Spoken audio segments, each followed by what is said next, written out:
Sejarah kepolisian di Malaysia bermula dengan termaktubnya Piagam Keadilan di Pulau Pinang pada 1807. Sungguh pun demikian, peranan kepolisian telah bermula sejak awal lagi, iaitu pada zaman Kesultanan Melayu di mana wujudnya undang-undang dan penguatkuasaan undang-undang tersebut. Undang-undang yang wujud pada zaman tersebut lebih menjurus kepada undang-undang adat ataupun undang-undang syariah, sementara penguatkuasaan dijalankan oleh institusi temenggung serta para hulu balang. Malayanisasi adalah istilah yang digunakan untuk merujuk kepada rancangan menggantikan pegawai-pegawai Inggeris yang telah bertugas dalam perkhidmatan awam di Persekutuan Tanah Melayu oleh pegawai-pegawai tempatan. Rancangan ini dimulakan pada tahun 1956. Proses Malayanisasi yang sebenar mula dilaksanakan oleh WLR Carbonell yang mengambil alih jawatan Pesuruhjaya Polis daripada Yong pada 7 April 1953. Pada 14 April 1953, telah diumumkan bahawa 5 orang penolong penguasa polis tempatan dinaikkan pangkat sebagai penguasa polis. Tahun berikutnya, seramai 22 orang pegawai tempatan dijadikan timbalan penguasa polis, iaitu satu jawatan yang baru yang wajib diwujudkan. Menjelang akhir bulan September 1954, terdapat 2 orang anak tempatan yang memegang jawatan timbalan Ketua Polis Negeri. Pegawai tersebut ialah Muhammad Saleh bin Ismail di Negeri Sembilan dan Talib bin Lisut di Terengganu. Menjelang Hari Kemerdekaan Tanah Melayu pada 31 Ogos 1957, hampir seluruh pentadbiran ibu pejabat Jabatan Siasatan Jenayah diambil alih oleh pegawai-pegawai tempatan. Menjelang tarikh tersebut, Kerajaan Persekutuan dianggarkan telah membelanjakan sebanyak RM10 juta dalam bentuk ganti rugi dan ganjaran kepada pegawai-pegawai asing. Sikap kedua-dua Pesuruhjaya Polis yang terlibat iaitu Encik WRR Carbonell 1953 hingga 1958 dan Encik CH Furness 1958 hingga 1962 juga melicinkan proses tersebut. Kedua-dua telah menjalankan dasar Malayanisasi dengan jujur serta licin pelaksanaannya. Akibatnya, keberkesanan pasukan polis Persekutuan Tanah Melayu tidak terjejas, malahan dapat disesuaikan dan dimajukan untuk menghadapi cabaran-cabaran yang terpaksa dihadapi kemudiannya. Tulisan serba ringkas ini adalah dari nukilan sebuah buku. Ianya berkaitan perjuangan polis di Raja Malaysia di dalam memperjuangkan keamanan semasa pra-merdeka dan pasca merdeka.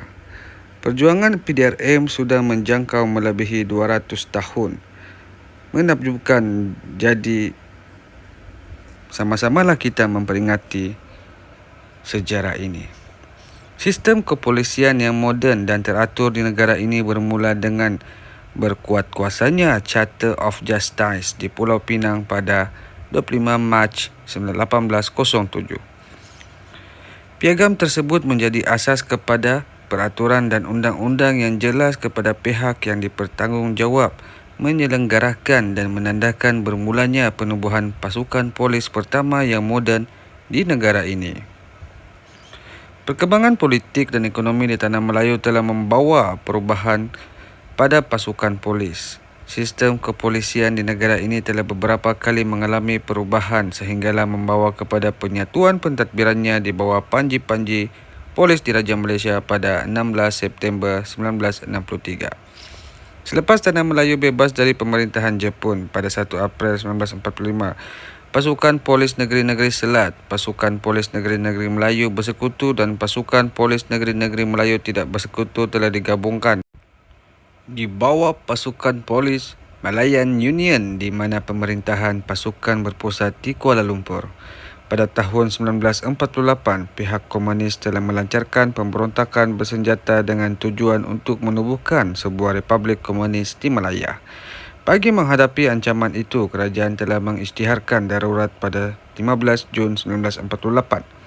Semasa perjuangan menentang pengganas komunis selama 12 tahun, seramai 1,245 orang pegawai dan anggota polis telah terkorban, serta 1,447 orang lagi cedera.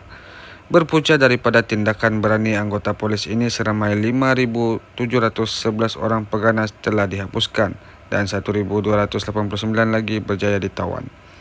Bagi menghalang orang-orang asli dipengaruhi oleh anasir komunis, pasukan Senoi Prak yang terdiri dari pemuda orang asli telah ditubuhkan pada Mei 1956 sebagai menghargai kerjasama dan jasa yang diberikan oleh Senoi Prak. Pasukan Regimen ke-22 British Special Air Service SAS telah mentauliahkan beret merah mereka kepada Senoi Prak. Beret ini masih menjadi kebanggaan Senoi Prak sehingga kini. Perjuangan dan pengorbanan serta hikmat bakti anggota polis dalam mempertahankan negara dari ancaman dan pemberontakan bersenjata pengganas komunis semasa darurat 1948 hingga 1960 telah membawa kepada penganugerahan gelaran diraja kepada pasukan polis oleh Seri Paduka Baginda Yang di-Pertuan Agong pertama Tunku Abdul Rahman Ibni Almarhum Tunku Muhammad pada 24 Julai 1958. Pada 11 November 1961, Seri Paduka Baginda Yang di-Pertuan Agong